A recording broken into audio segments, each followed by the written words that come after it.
नमस्कार। आज फिर उपस्थित हुआ हूं एक ऐसे विषय के साथ, ग्रहों के राजा सूर्य देव। सूर्य अगर कहा जाए तो ग्रहों के राजा हैं। सूर्य अगर कहा जाए उंगलियों में, ठीक है, हस्तरेखा में भी सूर्य की उंगली, सूर्य के नीचे का हिस्सा अगर कहें तो सबसे महत्वपूर्ण होता है। बहुत सारे वीडियो में आपने देखा होगा कि सूर्य के पर्वत के बारे में बताया, मैंने भी बताया है, ठीक है।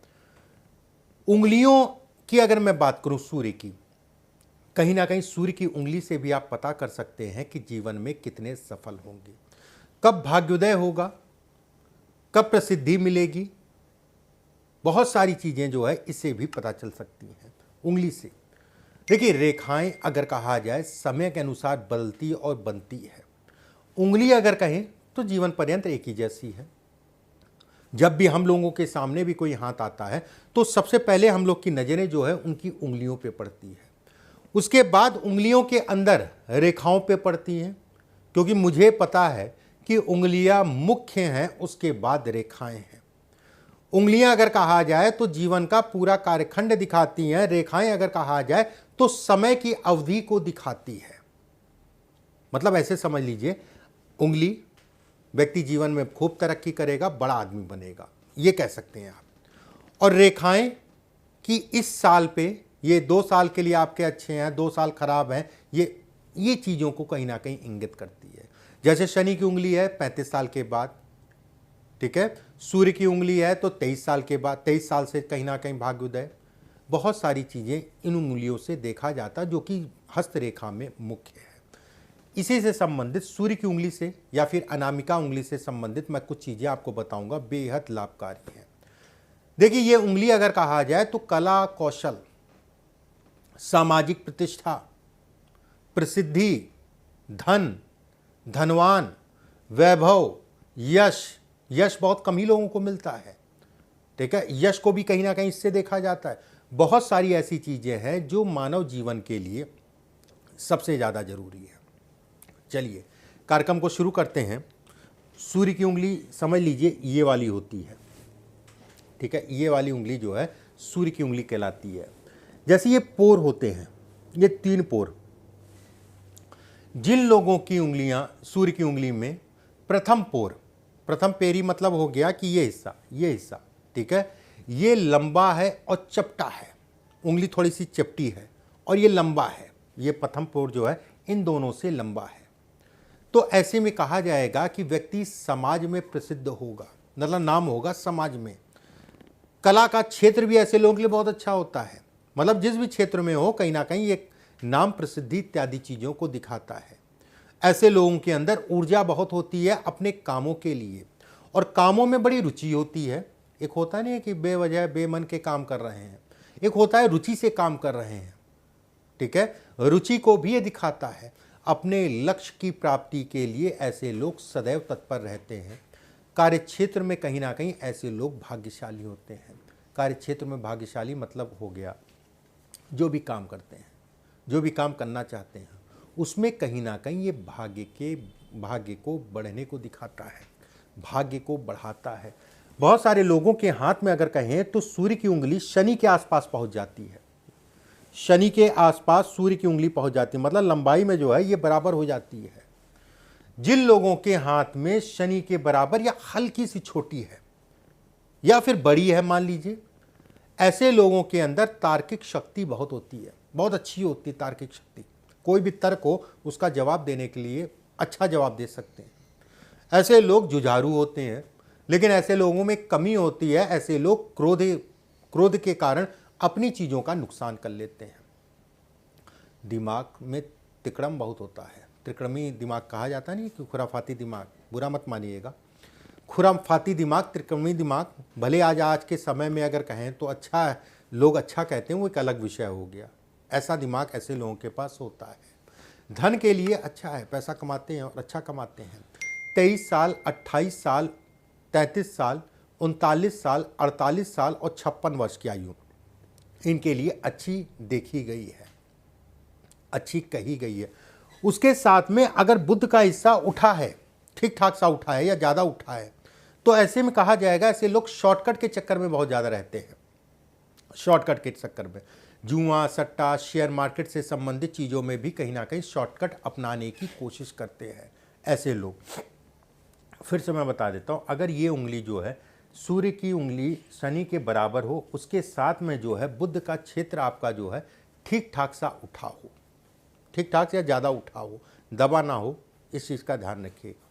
बहुत सारे लोगों के हाथ में अगर कहा जाए सूर्य की उंगली छोटी होती है और मोटी होती है, सूर्य की उंगली छोटी है और मोटी है, ये संघर्ष है, माता पिता के सुखों में ये कमी है, यश नहीं मिलता ऐसे लोगों को, कितना भी कुछ कर लें। ससुराल पक्ष से मतभेद या ससुराल पक्ष होता ही नहीं है, या ससुराल पक्ष को जो है पूरी तरीके से पीड़ित होता है। व्यर्थ के कामों में ऐसे लोग अपना समय बर्बाद करते हैं। अगर ये उंगली बहुत छोटी है और मोटी है, मोटी मतलब सभी उंगलियां मोटी होंगी, उसमें कोई दो राय, एक होती पतली पतली उंगलियां, एक होता है मोटी उंगली और छोटी उंगली। धन आएगा, टिकेगा नहीं। देखिए, धन आने की बात यहां पर कोई नहीं है, धन आएगा पर टिकेगा नहीं। वहीं पे अगर भाग्य रेखा है और गुरु का क्षेत्र सामान उठाए और चंद्रमा पूर्ण रूप से गोलाई में है, तो ऐसे में कहा जाएगा जो भी चीज़ें मैंने आपको नेगेटिव बोली उसमें कमी करेगा और कहीं ना कहीं उसको पॉजिटिव करेगा। ठीक है, संघर्ष में कमी कर देगा, संघर्ष कम करना पड़ेगा। जो भी चीज़ें मैंने बोली यश से संबंधित चीज़ों में बढ़ावा देगा। बस ये गुरु का क्षेत्र बहुत ज़्यादा उठाना हो, बहुत ज़्यादा दबाना हो, चंद्रमा गोलाई में हो और ये बहुत पतला हिस्सा ये पतला ना हो, भाग्य रेखा हो, तो चीज़ें अपने आप से अपने हिसाब से बढ़ेंगी। बहुत सारे लोगों के हाथ में अगर कहा जाए, मैं सीधे सीधे शब्दों में अनामिका ना बोल के सीधे सीधे मैं बोल दे रहा हूँ, सूर्य की उंगली और गुरु की उंगली, क्योंकि बहुत सारे लोग कंफ्यूज हो जाएंगे। देखिए, सूर्य की उंगली से गुरु की उंगली, सूर्य की उंगली लंबी है, गुरु की उंगली उसके मुकाबले काफ़ी छोटी है। काफ़ी छोटी का मतलब यहाँ तक आ रही है, इस जगह तक, ये जो मुड़ता है तीसरा पर्व, इसके आसपास या इसके बराबर या इसके नीचे आ रही है। और सूर्य की उंगली अगर कहा जाए तो लगभग यहाँ तक आ रही हो। ऐसे में कहा जाएगा कि ऐसे लोग बिना विचार किए दूसरे के फटे में टांग लड़ा देते हैं और कहीं ना कहीं संकट में फंस जाते हैं। ऐसे लोग अगर कहा जाए कान के कच्चे होते हैं। ये विवाह में विलंब या विवाह में बाधा या वैवाहिक जीवन में तनाव, अगर विवाह समय से हो गया तो तनाव कराएगा, नहीं तो विवाह में लेट कराएगा, तरह तरह की बाधाएं डालेगा, विवाह में लेट होगा। धन के दृष्टिकोण से अगर कहा जाए सामान्य है, धन से संबंधित चीज़ों में सामान्य कहलाएगा। अगर उसके साथ में बुध का क्षेत्र सामान्य उठा है, शुक्र का क्षेत्र अगर कहा जाए सामान्य है और शुक्र के क्षेत्र पे स्पष्ट साफ रेखाएं हैं खड़ी खड़ी, तो ऐसे में ये रेखा अगर कहा जाए तो धन आपको खूब देगी। इसके कारण गुरु की उंगली छोटी होने के कारण वो धन व्यक्ति के पास रुक नहीं पाएगा, वो धन संचय नहीं हो पाएगा, ये इसकी समस्याओं को बढ़ाएगा। ठीक है, इससे संबंधित चीज़ों को ये बढ़ावा देगा। बहुत सारे लोगों के हाथ में सूर्य की उंगली नोकदार होती है, पतली होती है, नोकदार होती है। ठीक है, इसका क्या मतलब है? देखिए, जिन लोगों के हाथ में सूर्य की उंगली पतली है और नोकदार, नोकदार का मतलब ऐसे नहीं होगी, ऊपर से पतली हो जाएगी ऐसे करके। ठीक है, ऐसे लोग बड़े व्यवहारिक होते हैं, ऐसे लोगों को समाज में प्रतिष्ठा बहुत मिलती है। ऐसे लोग अगर कहा जाए अपने काम में या अन्य चीज़ों में भाग्यशाली होते हैं, ये देखिएगा आप। और अपने विचार, जो भी चीज़ें मैं कह रहा हूँ, आप विचार जो है कमेंट बॉक्स में जो भी आपकी अच्छे विचार हैं, खराब विचार हैं, पॉजिटिव जो भी चीज़ें हैं, उसको आप लिखिएगा कमेंट बॉक्स में। लोगों का हाथ देखिएगा, आपको ये चीज़ें मिलेंगी। ऐसे लोग भी अगर कहा जाए कान के कच्चे होते हैं। ठीक है, ऐसे लोग धनी होते हैं, उसमें कोई दो राय नहीं है। ऐसे लोग थोड़ा सा ओवर माइंड भी होते हैं, क्योंकि सूर्य अगर कहा जाए तो कहीं ना कहीं व्यक्ति को ओवर माइंड बनाता है, दिखाता है। बहुत सारे लोगों के हाथ में अगर कहें तो सूर्य की उंगली जो है अगर कहा जाए तो सूर्य की उंगली से ये बुध की उंगली अगर कहा जाए तो बहुत छोटी होती है। मतलब इस जगह से बुध की उंगली बस यहीं तक आ रही है। इच्छाओं की पूर्ति में ये लेट कराती है, जो चाहिए समय से कभी कुछ नहीं मिलेगा, कहीं ना कहीं लेट कर आएगा।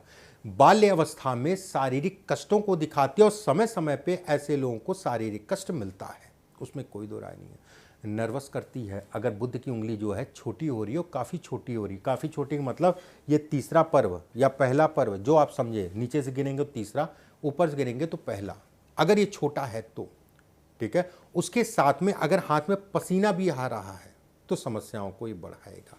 एक चीज़ का ध्यान रखिएगा, अगर भाग्य रेखा स्पष्ट साफ है और मस्तिष्क रेखा आपकी जो है ठीक ठाक सी है, किसी प्रकार की टूटी फूटी नहीं है, कटी पिटी नहीं है, तो कहीं ना कहीं इसकी कमी को ये दूर करेगा, उसमें कोई दो राय नहीं है।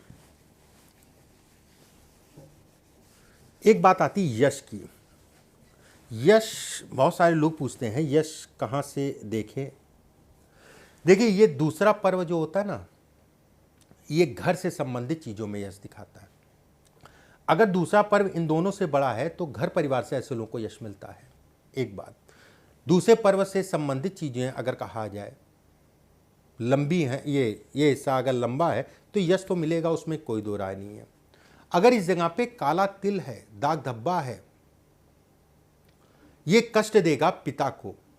पिता को कहीं ना, पिता के सुखों में ये कमी देगा, पिता को कष्ट या पिता के सुखों में ये कमी देगा। ऐसे लोग अपने घर परिवार के लिए समय नहीं निकाल पाते, जिसके कारण कहीं ना कहीं घर परिवार वाले समय समय पे उनको सुनाते हैं।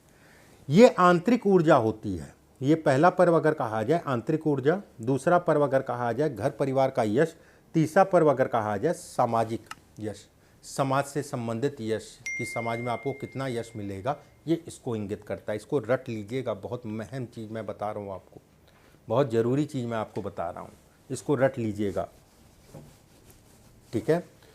अब बात करते हैं अगले बिंदु की। देखिए अगर सूर्य और शनि की उंगली में गैप है, होता है ना लोगों के हाथ में, जब टाइट हल्का सा, बहुत ज़्यादा नहीं ऐसे करके टाइट मत करिएगा, हल्का ऐसे हल्का सा किया और यहाँ पर मान लीजिए ऐसे करके गैप आ रहा है, इस टाइप का गैप आ रहा है, ठीक है। तो इसका क्या मतलब होता है, अगर जिन लोगों के हाथ में इस जगह पे और गैप ऐसे करके आएगा इतना ऐसे, जिन लोगों के हाथ में ऊपर की तरफ जो है गैप होता है, ऐसे में कहा जाता है कि शनि की साढ़े साती और ढैया में ऐसे लोग परेशान होते हैं। कोर्ट कचहरी वाद विवाद से संबंधित चीज़ों में ऐसे लोगों को सावधानी रखना चाहिए। मित्रों की संख्या कम होती है जो कि अच्छा है। मित्र ज़्यादा भी होंगे ना तो तनाव ही ज़्यादा होगा, कम होंगे तो तनाव कम होगा, ये इसके भी संकेत देता है। बहुत अच्छे निशान में नहीं कहा जाएगा, ठीक है, लेकिन एक चीज़ और है, अच्छा क्यों है, वाहन का सुख देता है ये। वाहन ऐसे लोगों के पास ज़रूर होता है, भले थोड़ा लेट मिले, रेखाओं के कारण कुछ लेट हो जाए, लेकिन ऐसे लोगों को वाहन अगर कहा जाए ज़रूर मिलता है। बहुत सारे ऐसे लोगों को मैंने देखा कि खूब संघर्ष कर रहे हैं फिर भी वाहन जो है बढ़िया चला रहे हैं। आमदनी अगर कहा जाए 10,000 रुपये की और पेट्रोल डलवा रहे हैं 8,000 रुपये का और 2,000 में घर चल रहा है, ठीक है। ये स्थितियां हैं, कहीं ना कहीं ये साढ़े साती ढैया में व्यक्ति को बहुत परेशान करता है। वीडियो अगर आपको अच्छा लगे तो उसको शेयर कर दीजिएगा और लोगों तक ये जानकारियाँ भेज दीजिएगा। अगली वीडियो में फिर आप सभी से मुलाकात होगी। ईश्वर आप सभी को स्वस्थ रखे, सुरक्षित रखे। अभी के लिए बस इतना ही। नमस्कार।